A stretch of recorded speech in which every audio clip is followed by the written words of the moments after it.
नमस्कार, स्वागत आहे तुम्हा सर्वांची माझ्या या नवीन रेसिपीमध्ये।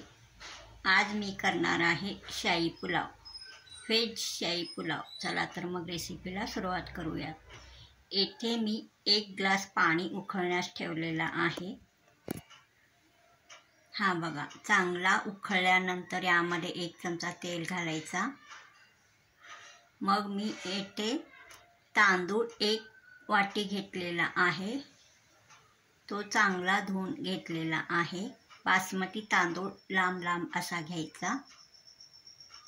मग तो धुवून यामध्ये घालायचा उकळलेल्या पाण्यामध्ये।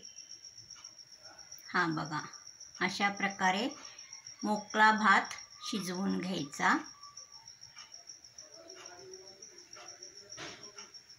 जास्त मऊ असा शिजवायचा नाही, मोकळा मोकळा असा भात शिजवून घ्यायचा। हा बघा, थोडासा त्यात पाणी उरला असेल तरी तो काढून घ्यायचा। 1 बाउल भात येथे झालेला आहे।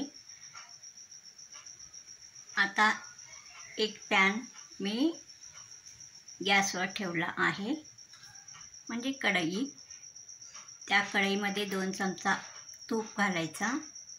तूप चांगला गरम झाल्यावर 2 तमालपत्री घालायचा, 4 वेलदोडे घालायचा, 2 दालचीन घालायचा, 3 लवंग घालायचा,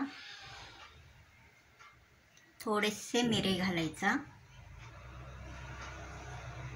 चांगला असा परतून घ्यायचा।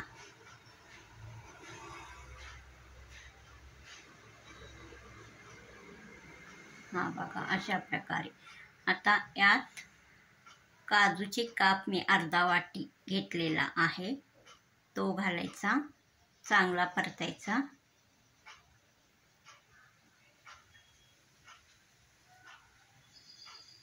लांब लांब असा गाजर चिरून अर्धी वाटी घेतलेला आहे,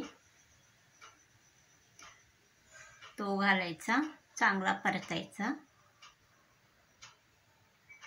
ओला मटार अर्धी वाटी घालायचा। न शिजवलेला ओला मटार यामध्ये घालायचा। सर्वच भाज्या कच्च्या आहेत, तसाच या तुपामध्ये घालायचा, परतायचा।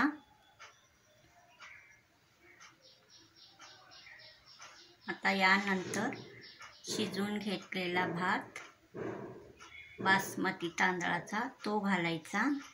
साधा तांदूळ असला तरी चालेल, भात हा चांगलाच होतो। हा बघा, अशा प्रकारे चांगला परतून घ्यायचा। ही रेसिपी कमी वेळात एकदम चांगल्या प्रकारे हा शाही पुलाव तयार होतो। थोडासा मीठ घालायचा। यामध्ये हिरव्या मिरच्याचे तुकडे पण 2 घालायचा, म्हणजे थोडासा तिखटपणा येतो। हा पुलाव आता येथे तयार आहे, शाही पुलाव। हा बघा, एकदम टेस्टी शाही पुलाव येथे तयार झालेला आहे। ही रेसिपी आवडल्यास सबस्क्राईब करा, लाईक करा, शेअर करा।